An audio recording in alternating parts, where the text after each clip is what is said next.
All of us reach a point in time where we are depleted and need to somehow find a way to reignite the fire within. But how do we spark that flame? Welcome to Reignite Resilience, where we will venture into the heart of the human spirit. We'll discuss the art of reigniting our passion and strategies to stoke our enthusiasm. And now, here are your hosts, Natalie Davis and Pamela Cass.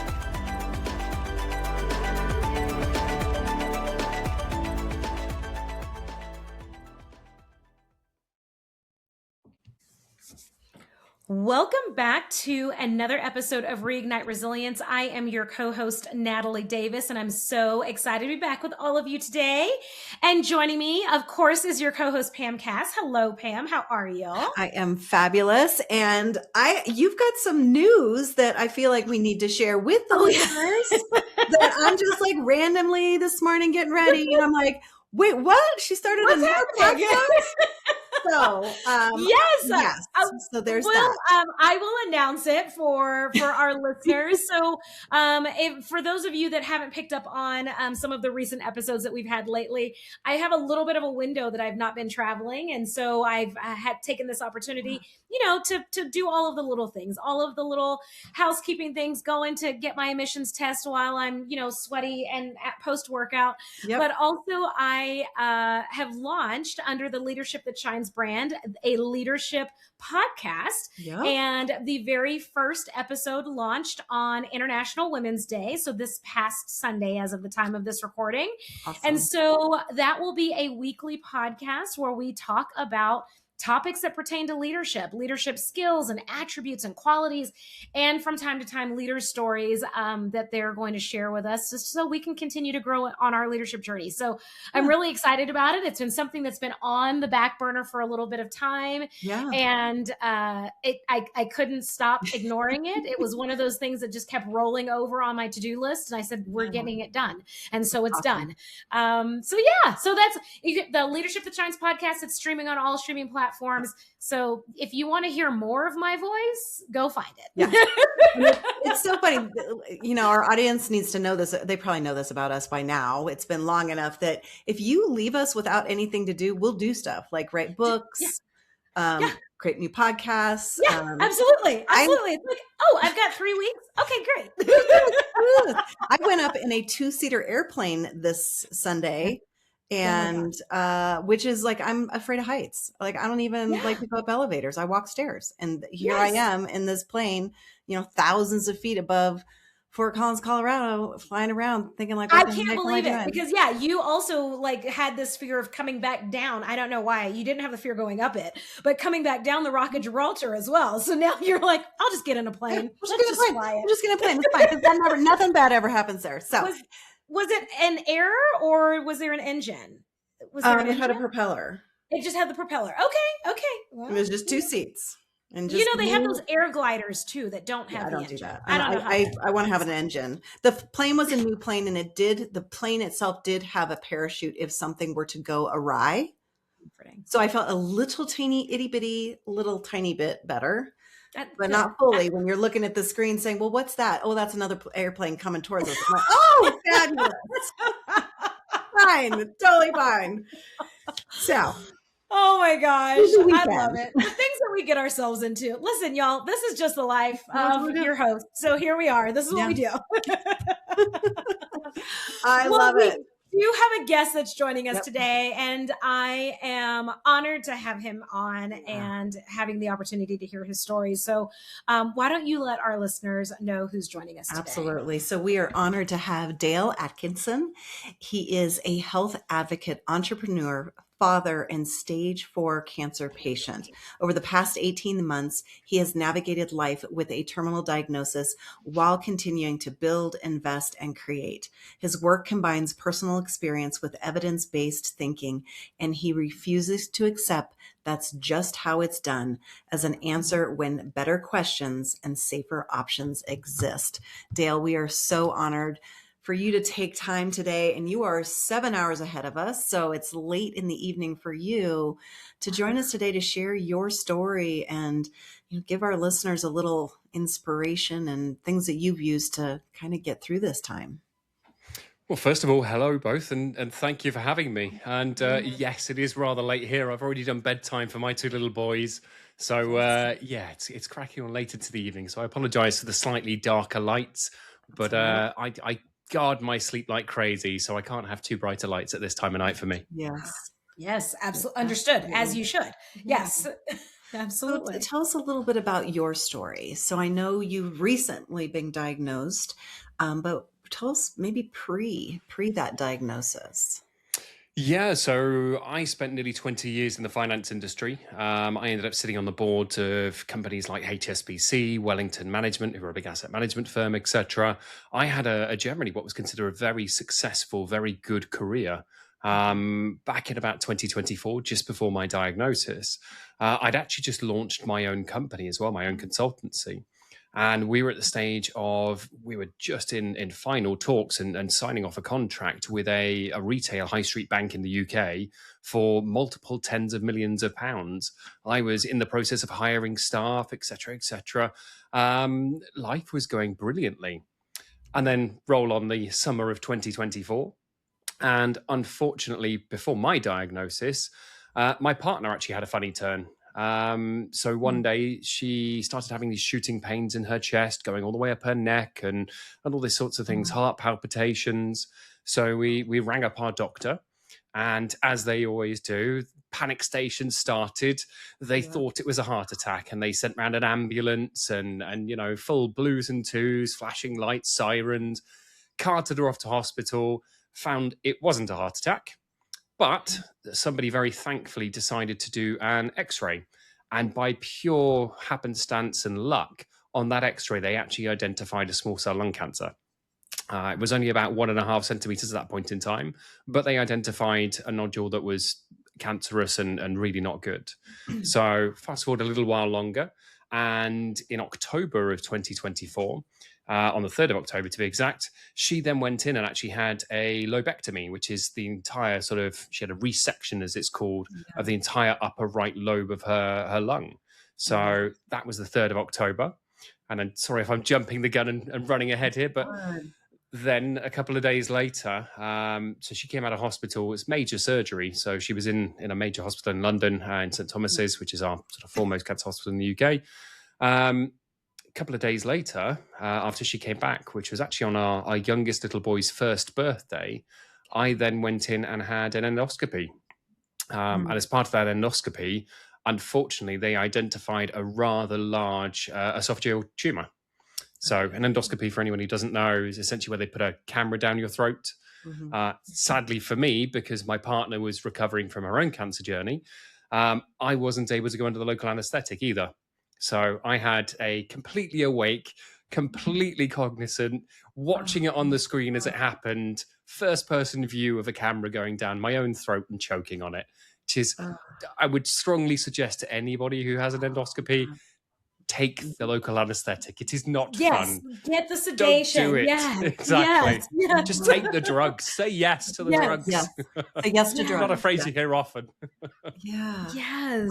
Wow. Oh my gosh. And was this routine, like, were you, the endoscopy that you had conducted, was that just under doctor's orders? Is this something that you did as part of your precautionary annual? What prompted you to go in? No, so we don't tend to have precautionary annuals over here. It's not a done thing in the UK because we have a very different setup with our medical system over here because it's a state-run system as opposed to being a private system. So they're very reactive rather than proactive with these sorts of things. So this one, I'd actually been suffering with heartburn for probably about 6 or 7 years at that point in time. I'd been going to my general practitioner, my doctor, my family doctor, we call them a GP over here. I've been going to my GP for several years. I must have visited a good 10, 20, 30 times. And they kept putting it down to the same sort of thing. You have a really high-powered job. You're obviously under lots of stress. We were living in central London at that point in time, so right in the centre of London. My other half actually ran a private members club. So, big fancy Soho House type of setup. And I was, a high flyer in finance. So we were going out quite a lot. We were socializing. We were, doing the networking dues once or twice a week, that sort of thing.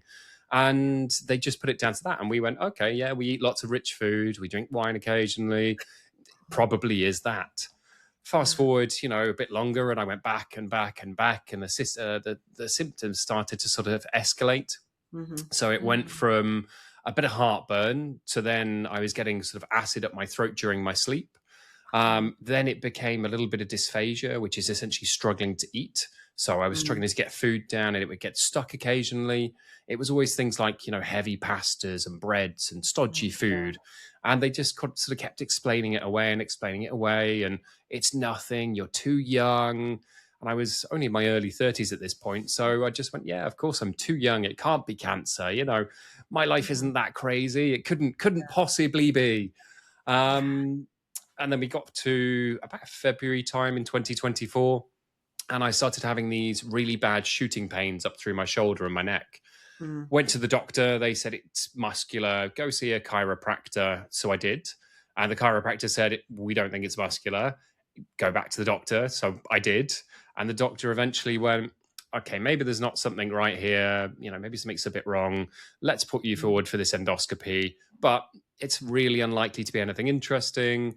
We're not going to make it an urgent pathway. We're not going to make it anything too stressful because we just don't think that this is anything worth noting. So February, they started to book it. It then took up until the September time, just before my partner's surgery, when a young consultant picked up my case and went, so you've lost 30 or 40 kilos of weight. So for context, I'm a former semi-professional rugby player. I'm 6'3". I'm used to being a big guy. I was 120 odd kilos at that point in time. I'd been in the gym lots. I had lots of muscle on me, etc. And, I was the picture of fitness and health as far as most people were concerned. And this young consultant picked up my file and went, so you've lost 20 or 30 kilos of weight. You're in pain. You have dysphagia. You have heartburn and a history of it. I think there might actually be something wrong here. We need to get you in relatively quickly. So he was the one who then got my endoscopy booked in. We also had to push it a little bit further than they wanted because of my partner's surgery. And he also then decided to put me in a scan around that time as well.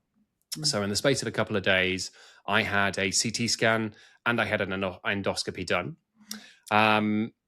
On the camera, obviously, during my endoscopy, because I was actually awake and cognizant for it, and also being able to hear what was happening in the room, they spotted very quickly a very large calcified tumour on the screen. And it was one of those where they couldn't hide it from me because I could plainly see it. I could plainly hear them talking about it. The fact that when these sorts of things are said, the whole room goes silent, even though it's doctors and they're used to it. It gives you a feeling for where things are. So I went home on my little boy's birthday to have an evening of birthday cake and candles with knowing that I had cancer. Unfortunately, things then took an even worse turn a few days later. And on the 27th, so 12 days after I was diagnosed, and a couple of days before that, I'd been up to see my mum to tell her in person that I had cancer and we'd let her know what was happening. And then unfortunately on the 27th, she then died. And the next morning, we got a phone call on the 28th from her friend to tell us, very sadly, and seems to be the case with a lot of things in my life, that was also my eldest little boy's third birthday. So we spent his third birthday with my mother's death hanging over us. And the really sad and ironic thing is, and we've already mentioned that I had a stage 4 diagnosis. So a lot of people will already know that that is a palliative diagnosis. That is an end of life diagnosis, a terminal diagnosis. The ironic and sad thing is that my mother had actually spent her entire career as a palliative care nurse. She was an end of life healthcare specialist and a palliative care specialist. So the one person that I really sort of needed at that point in time who could understand the journey that I had ahead of me and could help me with my options, unfortunately passed away just as I needed her most. And then a few days after that, so that was the Monday morning, we unfortunately found out about her death. And then on the Thursday, I went in to finally meet my oncologist and a surgeon. Sat in the waiting room, as these things always happen, they were running late and I'm there biting my fingernails off in anxiety. Walk into what was no more than a 3-minute meeting And they told me, unfortunately, my cancer was incurable, inoperable, palliative care only. And they felt that my prognosis was sub 12 months. So they gave me less than a year to live. They later documented it and sent me a clinical letter outlining it. And they gave me an 11.5-month prognosis. Wow. Yeah, it was a heavy month. Exactly. Not one I want to relive often. Absolutely. Wow. Well, I mean, going back to when you're on the table and you're having the endoscopy, like you're going through that process and you're there laying and you're fully aware, cognizant, listening to the conversation with the scope that's down your throat, and where are you in your mind in terms of staying calm? Because that's definitely not the time that you can freak out. There's no space for you to freak out. You've got to just kind of be there and be with it. Talk to us a little bit about that, like those moments. Did it feel like forever as you were on that table? It always does in the moment. I mean, very thankfully for me, I had a couple of things that I sort of held on to at that point. So during COVID, no, let's take that back one step. So before COVID, I'd actually started as a board member for a very large mental health charity. They're an overarching suicide prevention and mental health charity, and they sit behind people like the Samaritans, etc. They're a network behind them. Yeah. And I joined their board, and I was one of the only non-psychologists on the board. So during COVID, I actually went and decided to do diplomas in psychology and cognitive behavioral therapy. Okay. And as part of that, they teach you mechanisms to help calm the nervous system, to help keep yourself sort of calm in stressful situations, etc. And then atop of that, if you look back at things like I was a semi-professional rugby player when I was younger, I was used to being under stress in different situations. I was also then used to standing in front of boards at the age of like 30, presenting in front of hundreds of people, things that they didn't necessarily want to hear. And generally being hated for it half the time and called lots of names and therefore feeling lots of stress for it. So I'd had a lot of preparation for this. Yeah. In that moment, yeah, absolutely. It lasted a lifetime. That probably 1 minute long, 2 minute long endoscopy felt like it was hours. And sitting in the waiting room afterwards, because they obviously sat me down and said, look, take some time, think about this. Don't go just jumping in the car and driving home. So I did. And I think we worked out by the time I got home, I'd only been gone from the house about 2 hours, but it felt like a lifetime. So yeah, absolutely. Time slows down in these sorts of situations. And was your partner with you at this appointment, or so you were by yourself? No, sadly not. So my partner was only a couple of days out of her surgery, and due to her surgery, she had to avoid any sharp movements. She couldn't pick up any weight. She couldn't move anything. And we had our 2 little boys at home who were only at that point were 1 and 3. Very thankfully, my in-laws had flown in from the US. They're currently based, or they were based in, I don't know where they're based at the moment. They move around so lot. They were in Texas at one point, Mexico another point. They were in Chicago, Illinois, lots of places. They live in the US. Okay. Yeah, they'd flown in to help us. Okay. And to celebrate the little one's birthday, probably. Yeah, a little bit exactly. Too. So they were at home with my partner. I drove myself there and I was just on my own.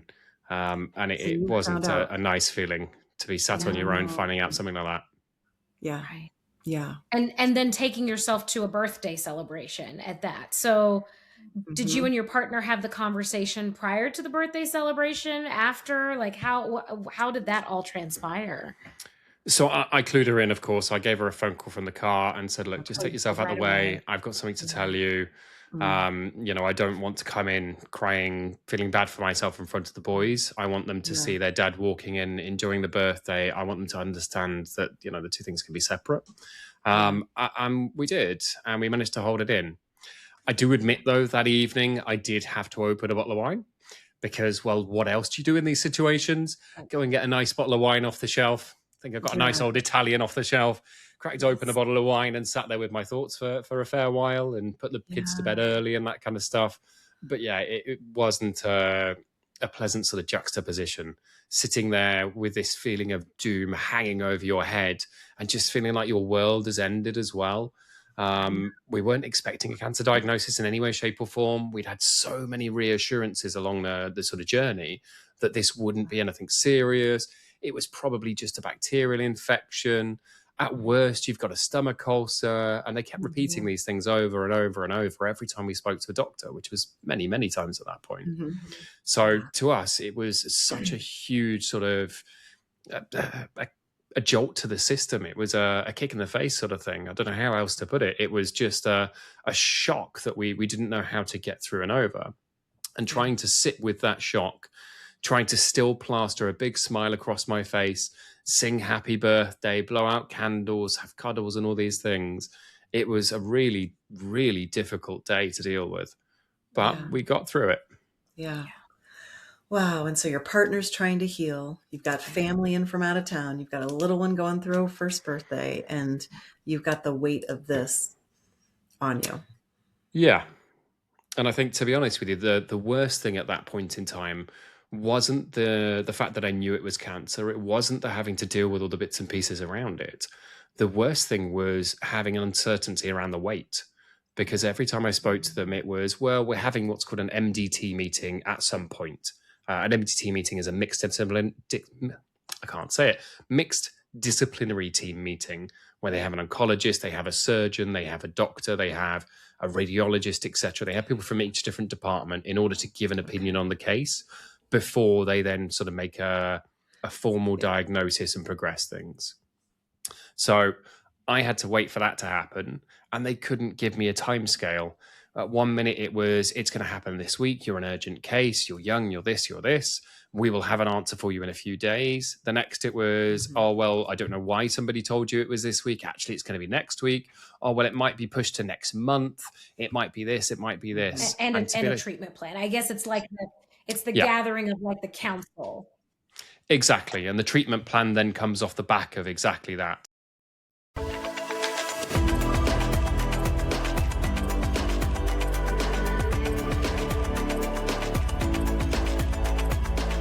Thank you for joining us today on the Reignite Resilience podcast. We hope you had some aha moments and learned a few new real-life ideas to fuel the flames of passion. Please subscribe on your favorite streaming platform, like or download your favorite episodes, and of course, share with your friends and family. We look forward to seeing you again next time on Reignite Resilience.